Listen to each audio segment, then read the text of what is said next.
Pouco dinheiro para muitas obrigações, dívidas impossíveis de pagar. Prefeitos e governadores denunciam a falência de estados e municípios e alertam para a necessidade de se rever a redistribuição dos recursos públicos. No Senado Federal, as lideranças políticas reconhecem que o assunto não pode mais ser adiado e a Casa se prepara para enfrentar esse tema complexo e polêmico. Aqui no Cidadania, nós vamos conversar com o professor e pesquisador Jorge Avelino, ele que participa de um evento promovido pelo Senado Federal e pelo BID, justamente para discutir os desafios do Pacto Federativo e a sua remodelagem. Professor, muito obrigada pela sua presença aqui no nosso programa. Pacto Federativo a partir dos aspectos políticos, é essa a nossa conversa, né? Como é que o senhor vê essa necessidade de reformar esse pacto? As atribuições e possibilidades de ação de cada um dos entes federativos. Isso é comum numa democracia? É assim mesmo? Olha, federação é um pacto, é um contrato que se estabelece entre entes federados que acham que é melhor fazer uma federação, viver como união, do que viver de forma independente e separada. Acontece que esse é um contrato e, como todo contrato, ele não prevê tudo o que vai acontecer dali por diante. Então, alguns contratos são tornados propositalmente genéricos, até porque prevêem esse tipo de reformulação de quando em quando. O caso brasileiro é assim também. Então, como qualquer federação, volta e meia a gente tem que parar para pensar se o pacto federativo que a gente tem agora, ele está, digamos assim, dando os melhores resultados para todos os envolvidos ou do que outras alternativas. Então, essa discussão é muito comum. O que eu acho interessante no seminário que eu estava participando é porque traz para a discussão um ator que até agora tem ficado meio de lado, que são os estados, né? Então, uma preocupação central no caso do seminário foi que os estados têm sido um pouco escondidos, têm passado um pouco escondidos nesse debate todo. Você falou dos municípios, sempre tem debate sobre os municípios, mas os estados e o papel que os estados exercem na Federação Brasileira não tem sido discutido, né? E está enfraquecido? Está efetivamente enfraquecido. Os estados têm se enfraquecido. Vamos lá, então. Do ponto de vista fiscal, eles perderam recursos. Perderam recursos por vários motivos. Perderam recursos porque o bolo do Fundo de Participação dos Estados, que é formado pelo Imposto sobre Produtos Industrializados, o IPI, e o Imposto de Renda, é um bolo que tem caído no total de arrecadação de recursos da União. A União criou várias contribuições sociais e que não precisa repartir com os estados, por exemplo. Significa que ela aumentou a arrecadação dela por mecanismos que ela não precisa repartir com os estados. Além disso, claro, quando a União quer fazer benefício, ela vai fazer benefício usando o IPI. Portanto, ela reduz um recurso que ela teria que repartir, porque os recursos que ela não tem que repartir, ela prefere não fazer benefício nenhum com eles.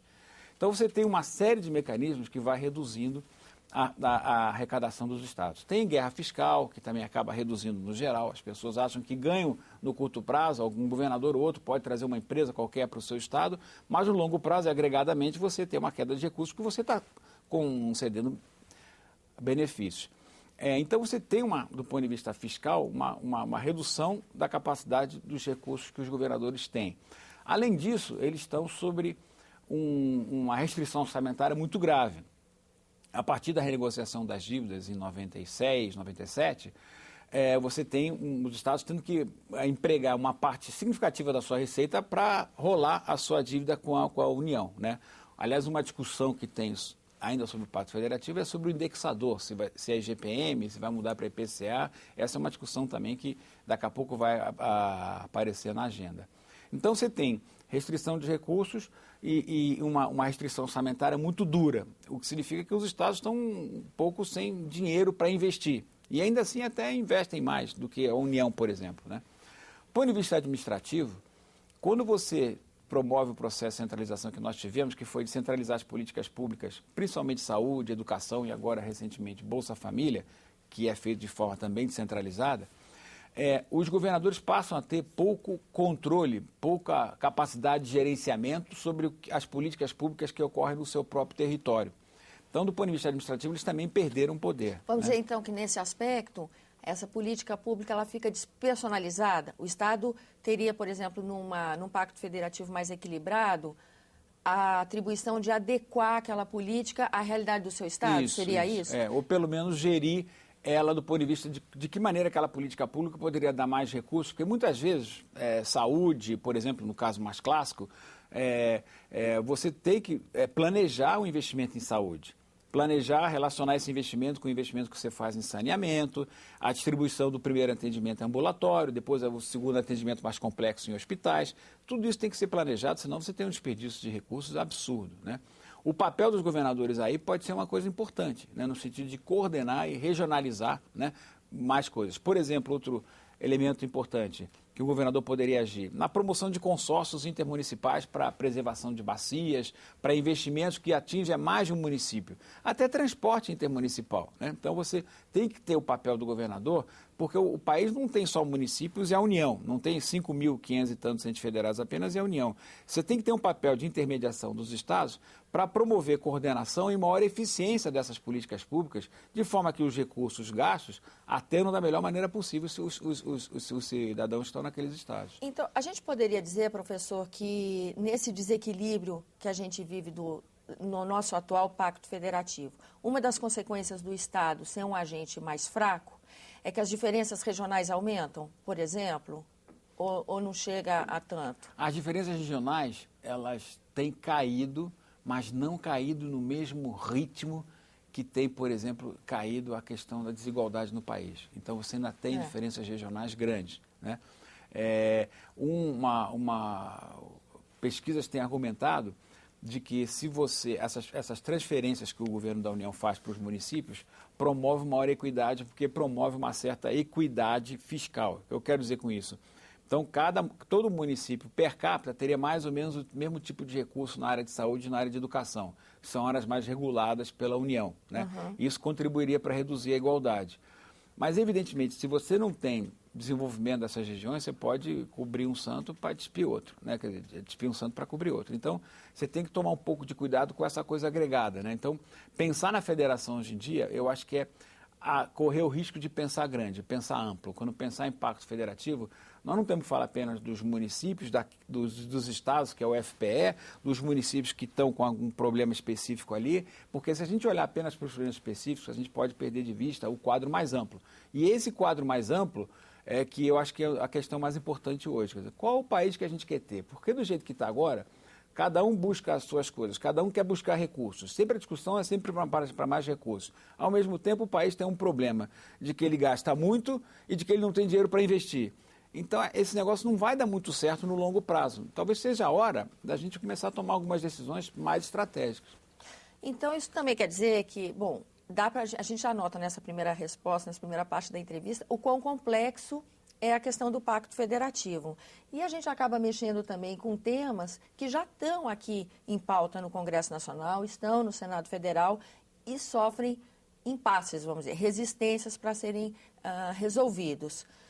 Falar em Pacto Federativo é falar também de reforma tributária, é falar também de reforma política, porque são temas recorrentes no Congresso Nacional e que de difícil consenso, eles não avançam muito, né? O senhor acha que esses temas, talvez articulados com a questão do Pacto Federativo, seriam de mais fácil solução? Seria mais eficiente discutir isso num todo? Eu acho que a experiência, até agora, pode indicar que sim. Pelo menos, se a gente conseguir juntar as questões, pode ser que dê certo. Eu acho que para perseguir essas questões de forma individualizada, até agora tem se mostrado um caminho errado. Ou seja, não ter apresentado as soluções. Pessoas já gastaram muitos esforços, muito tempo tentando articular soluções para esse tipo de problema de forma individualizada e não tiveram sucesso. E pessoas de boa qualidade, não estou aqui discutindo a qualidade ou o tipo de esforço que foi feito em relação a isso. Eu acho que tem a ver com reforma política. Deixa eu voltar àquele tema. Eu falei que os governadores tinham se enfraquecido fiscalmente e administrativamente. Isso. Do ponto de vista de governo, eles se enfraqueceram. O que eu quero dizer com isso? As pesquisas da gente têm mostrado que os governadores não têm muitos problemas em conseguir maioria nas assembleias legislativas. Entretanto, essas assembleias legislativas têm poucas coisas importantes para votar. Então, chegou um momento que a gente estava num debate, um aluno levantou e se perguntou: mas para que serve a Assembleia Legislativa? E a gente ficou se perguntando ali, bom, peraí, do jeito que está agora, talvez não esteja servindo muito para discutir as questões relativas ao Estado. Mas em outras federações elas têm bastante relevância. E como é que isso aconteceu na nossa federação? eu acho que o esvaziamento dos estados leva a um esvaziamento da importância das assembleias legislativas, pelo menos dos temas que são discutidos nas assembleias legislativas, né? E esse esvaziamento, por exemplo, aparece dos estados também na questão do Senado, né? Então, por exemplo, o Senado, em qualquer federação, ele é a casa da representação territorial, ou seja, os estados todos têm direito ao mesmo número de senadores.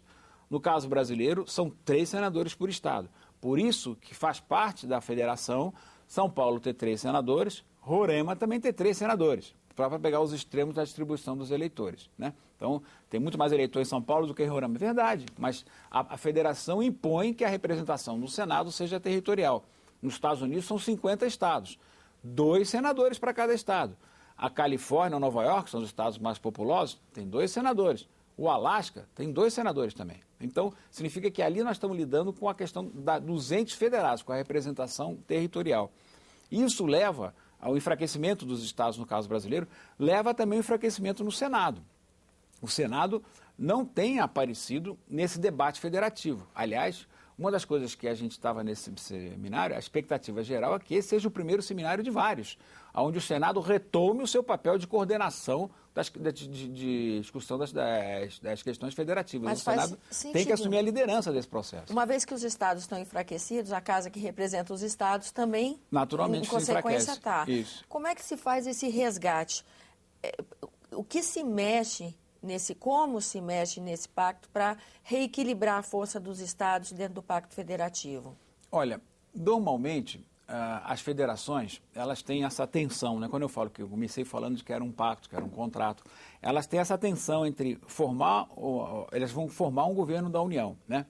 Isso vem desde a Federação Americana, dos primórdios da Federação Americana, onde a grande discussão era, vamos formar uma união, mas quanto de poder a gente vai dar para essa união? E essa tensão é uma tensão histórica de qualquer tipo de regime federalista.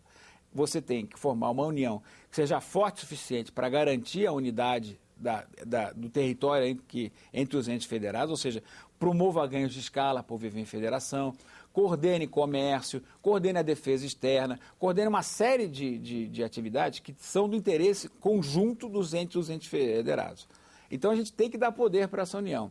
Por outro lado, nós não podemos dar poder demais para essa união, para ela, a ponto dela querer invadir os direitos, né, a soberania dos entes federados. Essa é a tensão clássica de qualquer é da natureza federação. Desse pacto. É da natureza tensão. Da rediscussão desse pacto, sempre essa questão é central. O quanto de poder a União deve ter, quanto de autonomia os entes federados devem ter. Então, sempre você está repactuando e rediscutindo isso. Então, todas as federações passam por esse processo de quando em quando. E como é que a gente volta a fortalecer? Primeiro, eu tenho 2 dúvidas aqui. Como a gente fortalece, resgata a força dos estados, dando a eles mais recursos, mais atribuições, mais autonomia? Essa é uma pergunta que eu tenho. E a outra é, como é que se rediscute um pacto federativo que vai implicar, em termos pragmáticos, divisão de poder e de recursos? Que são 2 coisas difíceis de qualquer agente dentro de um pacto querer abrir mão, né? Qual é o caminho tradicional, já que toda a federação passa por essa reavaliação do seu pacto, né? Olha, do ponto de vista da solução dessa tensão, a ciência política, as pesquisas têm mostrado que é a importância dos partidos políticos como cimento dessa federação. O problema de qualquer federação, além dessa tensão entre o governo central e os entes federados, é a questão dos efeitos centrífugos que qualquer federação tem. Em outras palavras, se o governo central é muito fraco, os estados tendem a perseguir os seus próprios interesses, naturalmente vão perseguir os seus próprios interesses. O problema é que a perseguição desses interesses não necessariamente vai gerar um benefício coletivo. E cabe à União, portanto, limitar a perseguição desses interesses específicos de cada estado.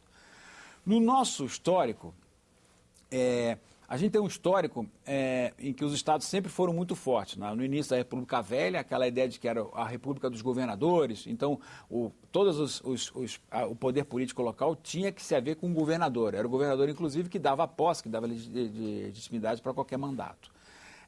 Isso vem com idas e vindas, né? Depois com a Revolução de 30, fortalece o governo central, depois você tem o interregno democrático, depois uma nova ditadura. Normalmente, os processos de democratização levam a processos de centralização. Até porque as ditaduras, os regimes autoritários, tendem a concentrar muito poder no governo central em detrimento dos estados. Então, você tem esse processo de centralização. No caso brasileiro, esse processo de centralização tem levado, pelo menos no passado, levaram a algumas crises. Principalmente no processo inflacionário, onde você tinha o fim da inflação exigiu uma perda, uma restrição orçamentária muito dura nos estados, né? Por quê? Porque os estados, entre outras formas de arrecadar, usavam o chamado imposto inflacionário, que é você indexar os recebimentos que você tem, mas não indexar os pagamentos que você tem e ganhar dinheiro com a diferença entre os dois que a inflação proporcionava. Significa que os estados, em algum momento, foram sócios da inflação, que é um absurdo do ponto de vista do país. Então, o nosso histórico não é bom. Então, quando a gente fala em retomar o papel dos estados, a gente reconhece que esses estados têm um papel a seguir, a gente precisa pensar em algum modelo institucional que nos leve a uma situação melhor do que a gente está hoje. Porque a gente já aprendeu com o tempo que as coisas sempre podem ficar pior. Então, tá ruim, pode ficar pior se a gente fizer a coisa errada. Então, vamos parar para pensar, não é simplesmente dar poder para os estados agora e está tudo resolvido e vão para casa felizes da vida. No curto prazo pode até resolver um problema ou outro, mas no longo prazo, o que vai impedir também acontecem. Isso, o que vai impedir que aquelas distorções do passado voltem a acontecer. Então, a gente tem que desenhar algum modelo institucional que, digamos assim, nos leve a estrategicamente, no longo prazo, ficar numa situação melhor do que a gente está hoje. E aí, a questão dos partidos políticos e da reforma política, para voltar à sua questão, passa a ser importante, porque a solução que os cientistas políticos têm encontrado para esse dilema entre esse incentivo centrífugo e a questão da união são os partidos políticos, na medida em que os partidos políticos nacionais e disciplinados.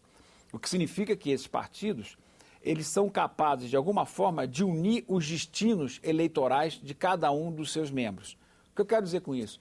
Uma eleição para governador vai depender não apenas do desempenho do governador no seu estado, nada mais natural, o eleitor julga se o governador foi bem ou foi mal e decide o voto de acordo com isso, mas também do desempenho do presidente, se o partido do governador é o mesmo partido do presidente. Eu quero dizer com isso, alguma parcela, algum vínculo daquele voto vai ter que estar relacionado ao eleitor dizer, olha, mas esse presidente foi uma porcaria, o partido desse cara aqui. Mesmo no meu estado, mesmo que ele tenha sido um governador razoável, eu vou punir o presidente punindo o governador também. Então, vinculando esses destinos, né, vai evitar, por exemplo, que os governadores ou os estados persigam políticas que são boas para eles no curto prazo, mas que no longo prazo, agregadamente, pode causar problema para o presidente. Vinculando esses destinos, você cria o interesse comum no sucesso das políticas, tanto do conjunto como individual do Estado. Nesse sentido, eu acho que junta com a reforma política, porque você, de alguma forma, tem que fortalecer partidos, né? E justiça seja feita, eu acho que, progressivamente, o país tem caminhado para fortalecer partidos, né? Por exemplo, a lei da fidelidade partidária é um elemento importante, né? Então, você tem algumas questões de agenda aí, não estou falando de reforma política, porque sempre se põe reforma política, o cientista político gosta muito de divagar sobre isso, é o tema deles, né? Assim como o economista gosta de falar sobre economia, divagar sobre economia. Cada um tem o seu tema. Na sua área e gosta de divagar sobre ela. Então, não estou propondo, acho que a ideia não tem que ser pensada uma reforma política de larga envergadura, mudar tudo que está aí e vamos para outra coisa ideal. Normalmente o ideal é inimigo do bom. Então, o que eu estou propondo é a gente pensar em alguns mecanismos, aumenta a questão da fidelidade partidária, disciplina a questão das coligações eleitorais, disciplinar ou acabar. Tem gente que propõe acabar, pode ser disciplinar. Disciplinar no seguinte sentido, de que cada partido vai ganhar o número de vagas da coligação de acordo com a contribuição que aquele partido deu para a votação da coligação. Hoje em dia isso não ocorre.